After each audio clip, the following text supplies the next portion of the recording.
따로 있습니다. 이 소주제는 바로 헌금의 원리입니다. 그래서 사실 제목을 헌금의 원리라고 지으려다가 괜히 또 헌금에 대한 얘기인가라고 하면서 좀 마음이 불편하실 분들이 있을 것 같아서 이제 위대한 교환이라고 지었는데요. 뭐 위대한 교환이라고 해서 뭐 다른 얘기는 아닙니다. 오늘 본문은 바울이 헌금에 대해서 말을 하고 있는데 이 원리가 바로 위대한 교환이라는 이 주제 안에서 이루어지고 있기 때문에 이렇게 지었다라는 점을 기억해 주시고, 먼저 이 오늘 본문을 들어가기 전에 우리가 지금까지 봐왔던 고린도후서 1장에서 7장까지의 내용을 한번 좀 살펴보려고 합니다. 간단하게 좀 살펴보려고 하는데, 첫 번째로는 1장에서 2장은 일단 먼저 바울이 오해하고 또 해명하면서 또 용서하는 과정을 조금 다루었습니다. 바울이 애초에 고린도 방문 계획을 변경한 이유를 해명하면서 자신을 향한 이 변덕스럽다라는 오해를 불식시키고 범죄한 자에 대해서 또 용서할 것을 권면하는 그런 장이었다라는 거죠. 그리고 3장에서 5장은 이제 새 언약의 직분과 그리고 그 영광과 고난에 대해서 좀 다루었습니다. 옛 언약과 대조되는 새 언약의 직분의 영광과 그 탁월성을 논증하고 있다라는 것이죠. 또한 질그릇과 같은 연약한 육체로 고난을 받으면서도 낙심하지 않을 이유가 있다라고 했는데, 그것은 그 안에 담긴 이 복음의 능력과 장차올 영원한 부활 소망 때문이다라는 사실을 고백했습니다. 그리고 6장과 7장을 통해서는 이제 화해의 호소와 그리고 회복의 기쁨을 고백했는데요. 바울은 고난 속에서도 순수함을 지킨 자신의 사역을 입증하면서 불신자와의 멍에를 함께 매지 말라라는 거룩한 삶을 권면했습니다. 이어서 7장에서는 자신이 보낸 이 눈물의 편지를 받고 고린도 교회인들이 진심으로 회개했다라는 소식을 디도를 통해서 듣고 모든 오해가 풀린 것에 대해서 넘치는 기쁨과 또 상호 신뢰 회복을 선언했습니다. 그리고 이제 8장에 접어들면서 어떤 주제로 다루어지냐, 이제 가난과 기근으로 고통받는 예루살렘 성도들을 돕기 위한 구제연보, 즉 헌금을 고린도 교인들이 적극적으로 이제 동참해 줄 것을 요청하고 있다라는 것입니다. 바울은 1장에서 7장까지를 할애하면서 자신의 진실함과 그리고 사랑을 보여주고 그들의 마음을 달래는 데 주력했습니다. 그 결과 7장 말미에서는 모든 불쾌한 마음들이 사라지고 바울에 대한 교인들의 완전한 지지와 애정이 확인되었죠. 이렇게 상호 간의 깊은 신뢰와 화해가 100% 회복된 기쁘고 이런 낙관적인 분위기를 교두보로 삼아서 8장부터는 이제 부드럽고 자연스럽게 헌금에 동참할 것을 권면하고 있다라는 것입니다.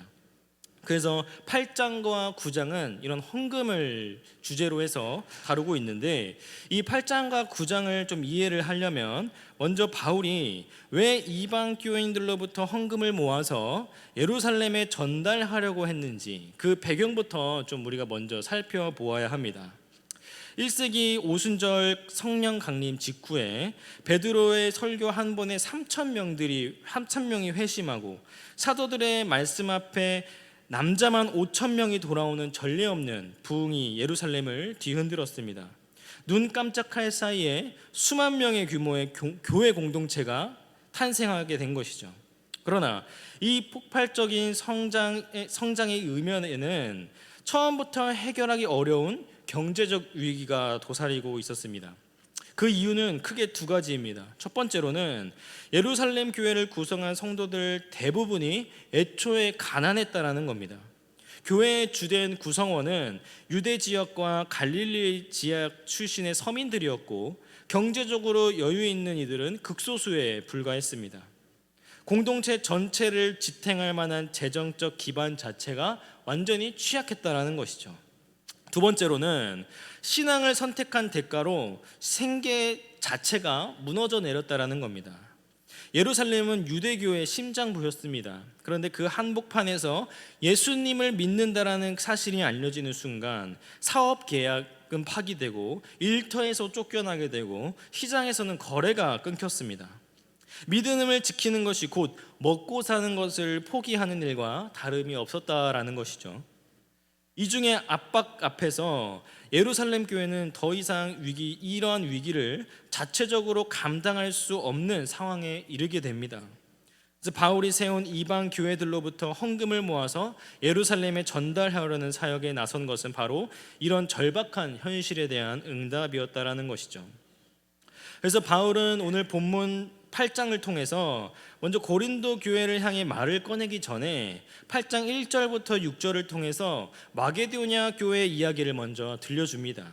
빌립보, 데살로니가, 베레아 교회로 이루어진 마게도냐의 성도들이 예루살렘 구제 헌금에 어떻게 참여했는가를 먼저 소개한 뒤에 그것을 거울 삼아 고린도 교회를 향해 말을 하고 있는 구조라는 것이죠. 마게도냐 교회는 고린도 교회보다 훨씬 가난했고 극심한 환난 가운데 있었습니다. 바울은 이것을 감추지 않고 있는 그대로 말을 하고 있는데요. 1장 1절 2절을 보면 형제들아 하나님께서 마게도냐 교회들에게 주신 은혜를 우리가 너희에게 알리오니 환난이 많은 시련 가운데에서 그들이 넘치는 기쁨과 극심한 가난이 그들의 풍성한 연보를 넘치도록 하게 하였느니라 라고 말합니다. 고난과 가난이 헌금을 막은 것이 아니라 오히려 헌금을 넘치게 했다라는 겁니다. 그들은 힘에 지나도록 자원하여 이 일에 앞장섰고 바울이 만류했음에도 불구하고 이 은혜에 참여해달라고 간절히 구했습니다. 그렇다면 이 놀라운 아름다움의 근원은 무엇이었을까요? 바울은 그것이 그들의 도덕적인 의지나 선한 인격 덕분이라고 말하지 않습니다. 대신 이렇게 선언합니다. 8장 5절을 보면은 우리가 바라던 것뿐이 아니라 그들이 먼저 자신을 주께 드리고 또 하나님의 뜻을 따라 우리에게 주었도다라고 말합니다. 여기서의 핵심은 순서에 있습니다.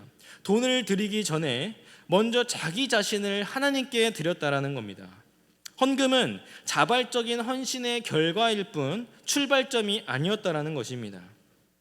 바울은 이 이야기를 고린도 교회 앞에 펼쳐 보인 뒤에 디도를 통해서 조심스럽지만 분명하게 이 방향을 전환합니다. 6절을 보면은 그러므로 우리가 디도를 권하여 그가 이미 너희 가운데에서 시작하였은즉 이 은혜를 그대로 성취하게 하라 하였노라 라고 말합니다. 이제 이러한 시선이 어디로 넘겨진 것입니까? 바로 고린도 교회로 옮겨진 것입니다. 사실 고린도 교회는 이미 1년 전에 이 구제 헌금을 자발적으로 시작한 교회였습니다. 그러나 바울과의 갈등이 깊어지면서 이 일이 흐지부지 멈춰버리게 된 것이죠. 고린도후서 7장에서 관계가 회복된 직후에 바울은 다시 이 얘기를 꺼내게 되는 것입니다. 즉 흐지부지 되었던 선한 결심에 특히 헌금에 관한 일에 대해서 동기부여를 하려고 하는 것이죠. 선한 결심이 끝까지 완성되려면 무엇이 필요한가를 다루고 있다는 것입니다. 바울은 그 답을 찾기 위해서 먼저 고린도 교회의 현재 상태를 짚어내는 것으로 말문을 열고 있는데 7절을 보면은 바울은 먼저 책망으로 시작하지 않습니다. 오히려 고린도 교회의 풍성함을 먼저 인정하는 것으로 말문을 열고 있습니다. 7절을 보면 오직 너희는 믿음과 말과 지식과 모든 간절함과 우리를 사랑하는 이 모든 일에 풍성한 것 같이 이 은혜에도 풍성하게 할지라 라고 말합니다. 고린도 교회는 실제로 대단한 교회였습니다. 믿음, 말, 지식, 간절함, 사랑 이 5가지가 모두 풍성한 교회였습니다. 고린도 전서를 보면 알 수 있듯이 고린도 교회에는 방언, 예언, 지식 등의 성령의 은사가 넘쳐 흘렀습니다. 그런데 바울은 여기서 조용하지만 강력한 질문을 던집니다. 그 모든 풍성함처럼 이 은혜에도 풍성하게 하라. 여기서 말하는 이 은혜라는 것은 무엇입니까? 바로 구제헌금, 즉 이웃을 향한 구체적인 물질적 섬김을 말하고 있는 것입니다. 바울이 말하고자 하는 것은 분명합니다. 믿음이 풍성하고 말이 풍성하고 지식이 풍성한 것은 귀한 일입니다. 그러나 이 풍성함이 이웃을 향한 손을 여는 것으로 흘러나오지 않는다면 그 풍성함은 아직 완성된 것이 아니라는 것이죠. 이것은 비단 고린도 교회만의 이야기가 아닙니다. 우리 또한 신앙의 연륜이 쌓일수록 아는 것과 행하는 것 사이에 간격이 벌어질 때가 있지 않습니까? 바울은 바로 그 간격을 직시하게 만들고 있는 것입니다. 그렇다면 구체적으로 어떻게 이 간격을 줄일 수 있다라는 것입니까?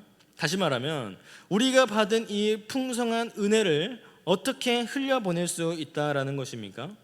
바울은 이에 대해서 언급하기 전에 먼저 8절에서 이렇게 말합니다. 내가 명령으로 하는 말이 아니요 오직 다른 이들의 간절함을 가지고 너희의 사랑의 진실함을 증명하고자 함이로다 라고 말합니다. 바울은 사도로서 얼마든지 명령할 수 있는 권위를 가지고 있었지만 바울은 의도적으로 이러한 명령을 피합니다. 왜냐하면 이러한 풍성한 은혜를 흘려보내는 것은 강요한다고 되는 것이 아니기 때문입니다. 특별히 본문에서 다루고 있는 헌금과 같은 문제는 더욱 그렇습니다. 바울이 원하는 것은 단순히 헌금이 아니라 고린도 교회 성도들이 하나님을 향한 사랑이 진짜인지를 스스로 증명하기를 원하고 있다라는 것이죠. 헌금은 그거에 대한 증거가 되는 것입니다. 여기까지만 보면 이 고린도 교회 성도들은 이렇게 생각할 수 있습니다. 그냥 헌금을 하라는 건가?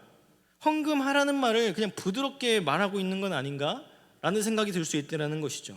그러나 9절부터는 진짜 바울이 왜 이런 말을 했는지 드러납니다. 바울은 헌금을 권면하면서 갑자기 예수 그리스도의 이야기를 꺼냅니다. 이것은 매우 의도적으로 바울이 썼다고 볼 수 있는데요. 9절을 보면은 우리 주 예수 그리스도의 은혜를 너희가 알거니와 부유하신 이로써 너희를 위하여 가난하게 되심은 그의 가난함으로 말미암아 너희를 부유하게 하려 하심이라 라고 말합니다. 여기서 바울은 예수 그리스도의 특징 세 가지를 언급하고 있는데요. 첫 번째로는 부유하신 이입니다. 예수 그리스도는 창조주 하나님이십니다. 온 우주의 주인이시고 모든 것이 그로 말미암아 창조되신 분입니다. 오직 그분은 절대적인 부유함 그 자체였다라는 것이죠. 두 번째, 가난하게 되심입니다. 그런데 그 부유하신 분이 우리를 위해서 가난하게 되셨다라는 겁니다. 이것은 단순히 베들레헴의 말구유만을 가리키지 않습니다. 성육신으로부터 시작하여 십자가 위에서 모든 것을 내어주신 그 전 과정, 곧 하나님의 아들이 인간의 몸을 입고 죄인의 자리에 서시고 저주받은 자로 나무에 달리신 그 전체가 가난해지심입니다. 그리고 마지막으로, 그런데 그렇게까지 한 목적이 무엇입니까? 너희를 부유하게 하려 하심이라는 겁니다. 이것이 우리의 부유함입니다. 그분의 가난이 우리의 부유함이 되는 이 놀라운 역설이 바로 위대한 교환이라는 것이죠. 바울이 이 이야기를 여기서 꺼내는 이유는 단 하나입니다. 헌금의 동력은 의무감이 아니라 강요가 아니라 바로 이 십자가 은혜에 대한 감격이 있어야 된다라는 것입니다. 이것은 비단 헌금뿐만이 아닙니다. 교회에서 하는 봉사도, 그리고 거룩함을 나타내는 삶의 자리에서도, 그리고 그리스도를 향한 헌신도, 이 모든 시작은 예수 그리스도의 십자가 은혜에서부터 시작이 됩니다. 만약에 우리가 이 사실을 놓치게 된다면 우리가 아무리 선을 행한다 한들 선이 될 수 없고 그것은 선을 위한 위장에 불과합니다. 웨스트민스터 신앙고백서 16장을 보면 선행에 관하여서 이렇게 고백합니다. 1절을 보면 선행이란 것은 오로지 하나님의 거룩한 말씀의 명령대로 된 것이다. 따라서 성경의 말씀에 보장 없이 단지 인간의 맹목적인 열심에 의하여 고인된 것은 선이 아니며 또 혹은 단지 선의의 위장으로 선이 성립되는 것도 아니다. 그렇다면 어떻게 선을 행할 수 있다라는 것입니까? 3절을 보면 이렇게 나옵니다. 신자들이 선을 행할 수 있는 힘은 그들 자신에게서 난 것이 아니고 전적 그리스도의 성령으로 말미암는다. 바울이 지금 이 말을 하고 있는 것입니다. 넓은 의미로서의 선, 특별히 헌금에 관한 부분에서도 동일하게 적용되는 부분은 예수 그리스도를 아는 데부터 시작된다라는 것이고 예수 그리스도로 말미암아 행해야 된다라는 것입니다. 특별히 바울은 예수 그리스도의 이 위대한 교환에서 이 예수 그리스도의 가난해지심을 강조를 하고 있는데요. 빌립보서 2장은 이 가난해지심에 대해서 구체적으로 어떤 것인지를 생생하게 보여줍니다. 빌립보서 2장 5절에서 8절 말씀을 보면은 너희 안에 이 마음을 품으라 곧 예수 그리스도의 마음이니 그는 근본 하나님의 본체시나 하나님과 동등됨을 취할 것으로 여기지 아니하시고 오히려 자기를 비워 종의 형체를 가지사 사람과 같이 되셨고 사람의 모양으로 나타나사 자기를 낮추시고 죽기까지 복종하셨으니 곧 십자가에서 죽으심이라. 예수 그리스도는 어떤 분이셨습니까? 6절을 보니까 근본 하나님의 본체셨다라고 합니다. 온 우주를 소유하신 절대적인 부유한 그 자체였습니다. 그런데 그분은 그 동등됨을 취할 것으로 여기지 아니하시고 붙잡고 계실 수 있음에도 불구하고 스스로 내려놓으셨습니다. 여기서 결정적인 것은 무엇이냐면은 이것이 강요에 의한 것이 아니라 철저히 자발적인 선택이었다라는 점입니다. 아무도 예수 그리스도를 강요하지 않았습니다. 그분 스스로 종의 형체를 취하시고 스스로 낮추시고 스스로 십자가를 향해 걸어가셨습니다. 바울은 이 말씀을 빌립보 교회에 보내면서 이렇게 말합니다. 그 마음을 너희 안에 품으라. 나눔과 섬김의 뿌리는 규칙과 의무가 아니라 그리스도의 자발적 비움을 내 마음 안에 품는 것으로 시작된다라는 것입니다. 고린도 교회가 1년 전에 시작했던 헌금을 완성하지 못한 근본적인 이유도 여기에 있습니다. 외부적 갈등도 있었지만 더 깊은 이유는 무엇이냐? 그리스도의 자발적 비움이 그들의 마음 안에서 식어버렸기 때문입니다. 반대로 마게도냐 교회가 극심한 가난 중에도 힘에 지나도록 헌금할 수 있었던 이유는 무엇입니까? 그리스도의 이 마음이 그들 안에 살아있었기 때문입니다. 나눔은 결국 그리스도의 마음을 품는 자에게서 흘러나온다라는 것이죠. 그렇다면 이제 바울은 그 마음을 품은 고린도 교회에게 구체적으로 무엇을 요청하겠습니까? 바로 너희가 1년 전에 그 시작한 것을 끝까지 완수하라라는 겁니다. 그래서 바울은 10절과 11절을 통해서 고린도 교회가 이 헌금을 1년 전에 먼저 시작했다라는 사실을 상기시킵니다. 하나님 앞에서 결단한 일을 현실적인 어려움과 이유로 흐지부지 내버려 두는 것은 그 결단의 진실성을 스스로 의심하게 만드는 일이라는 것이죠. 여러분, 우리도 그렇지 않습니까? 새해가 되면 성경 일독해야지, 또 예배 빠지지 말아야지, 기도도 해야지, 큐티도 해야지, 여러 가지 결단들을 합니다. 그런데 막상 한두 달이 지나면 어떻습니까? 언제 그런 결단을 했냐는 듯 살아가지 않습니까? 바울이 지금 그런 상황을 언급한 것입니다. 너희의 결단은 어떻게 시작이 된 것이냐? 예수 그리스도를 진실로 사랑하는 마음으로 시작된 것이냐? 아니면 개인의 결단이냐라는 것이죠. 이렇게만 말하면 또 우리는 마음의 부담이 커질 것입니다. 갑자기 지금 1월에 결단한 것들이 떠오르지 않습니까? 그러나 12절을 보시면 바울은 동시에 그 부담을 내려놓게 합니다. 12절을 보면 할 마음만 있으면 있는 대로 받으실 것이요 없는 것은 받지 아니하시리라 라고 말합니다.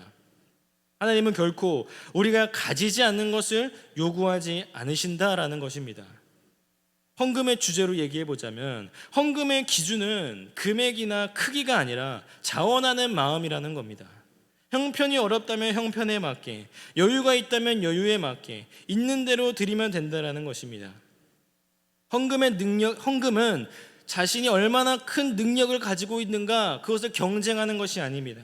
헌금은 마음의 표현이고 작은 것을 기쁨의 마음으로 드리는 것이 큰 것을 억지로 드리는 것보다 하나님 앞에 더 값진 것이라는 겁니다.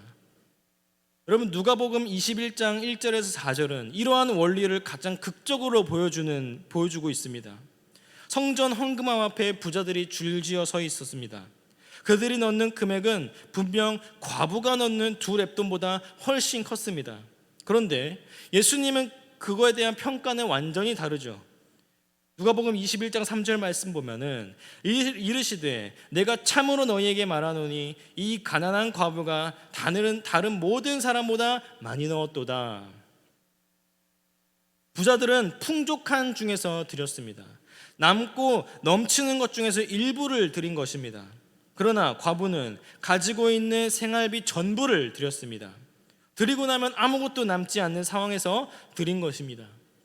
예수님이 보시는 것은 액수가 아니라 그 헌금이 그 사람의 삶의 전체에서 차지하는 비중과 그 마음의 자발성을 바라보시고 있었다라는 것이죠. 이것은 고린도 교회를 향한 바울의 권면과 정확히 맞닿아 있습니다. 바울은 고린도 교회에 능력 밖의 일을 요구하지 않았습니다. 있는 대로 형편에 맞게, 그러나 자원하는 마음으로 드리라고 합니다. 여러분, 헌금은 강요도 개인의 결단으로도 되는 것이 아닙니다. 마치 출석 체크처럼 습관적으로 하는 것도 아닙니다.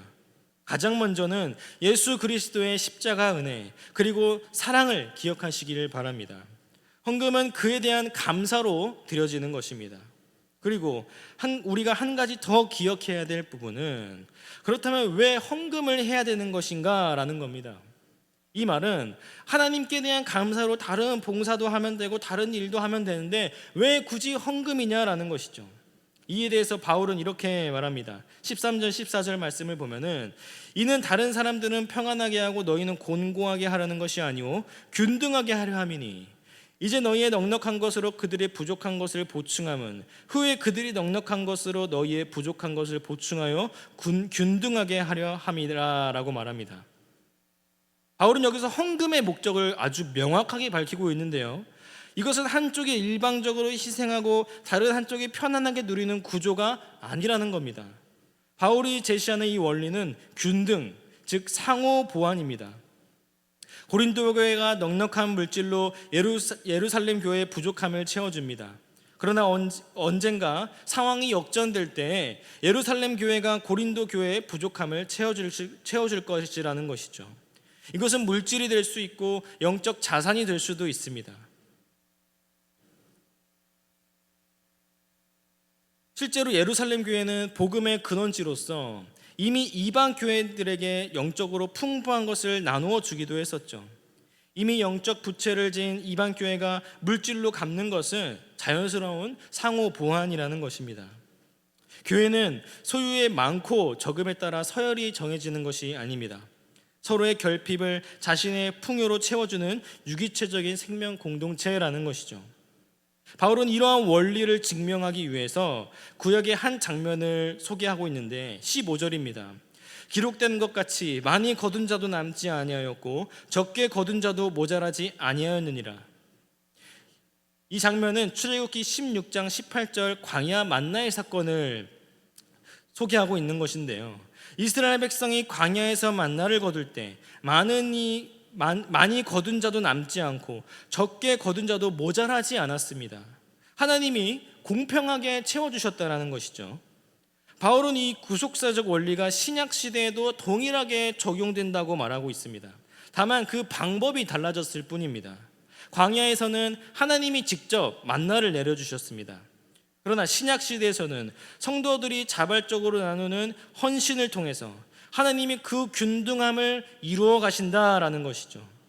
우리의 나눔이 하나님의 손이 되어서 이웃의 부족함을 채우는 만나가 되는 것, 이것이 바로 헌금의 목적이라는 것입니다.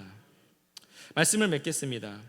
바울은 1년 전 멈춰버린 고린도 교회에게 규칙도 강요도 아닌 단 하나의 이야기를 들려주었습니다. 그것은 무엇입니까? 부요하신 그리스도께서 우리를 위해서 가난하게 되셨다라는 것입니다. 이 은혜를 진짜로 아는 사람들은 억지로 내놓지 않습니다. 스스로 내놓습니다. 마게도냐가 극심한 가난 가운데에서도 참여하게 해달라라고 간구했던 것처럼 그리스도의 자발적 비움이 우리 안에 살아있을 때 나눔은 자연스럽게 흘러나오게 되는 것입니다. 하나님은 우리에게 없는 것을 요구하지 않습니다. 있는 대로 형편에 맞게 자원하는 마음으로 드리면 되는 것입니다. 이 작은 나눔들이 모여서 많이 거둔 자도 남지 않고 적게 거둔 자도 모자라지 않는 하나님의 균등하심을 이 땅 가운데 이루어 가신다라는 것이죠. 우리의 손이 하나님의 만나가 되는 것입니다. 헌금이든 봉사든 어떤 헌신이든 그 출발점은 오직 하나입니다. 부유하신 이로서 우리를 위해 가난하게 되신 분, 가장 높으신 보좌에서 가장 낮은 십자가로 내려오신 그분, 예수님의 가난함으로 인해서 우리를 영원히 부유하게 하신 예수님의 은혜입니다. 오늘 그 위대한 교환이 우리의 위대한 나눔을 만들어낼 줄 믿습니다. 따라서 날마다 그 은혜 앞에 서는 저와 여러분 되기를 간절히 소망합니다. 기도하겠습니다. 하나님, 우리가 오늘 말씀을 통해서 우리의 나눔, 우리의 헌신의 기준이 무엇이 되어야 하는지를 배웠습니다. 우리가 오직 그리스도를 바라보며 그리스도의 헌신을 바라보며 그 십자가의 은혜를 먼저 기억하게 하여 주시옵시고, 그리하여 강요도 의무도 아닌 자발적으로 감사로서 주님 앞에 나아가는 저희가 될 수 있도록 주님 인도하여 주시옵소서. 감사하며 예수 그리스도의 이름으로 기도드립니다. 아멘.